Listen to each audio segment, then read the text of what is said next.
சமையலறையே நான் உப்பா சர்க்கரையா?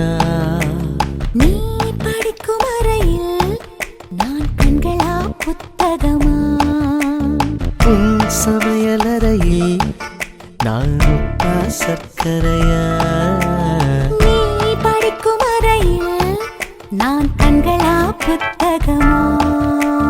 நீ விரல்கள் என்றால் நான் நகமா மோதிரமா? நீதழ்கள் என்றால் நான் முத்தமா புன்னகையா? நீ அழகு என்றால் நான் கவியா ஓவியனா? உன் சமையலறையே நான் உப்பா சர்க்கரையா? நீ படிக்கும் அறையில் நான் கண்களா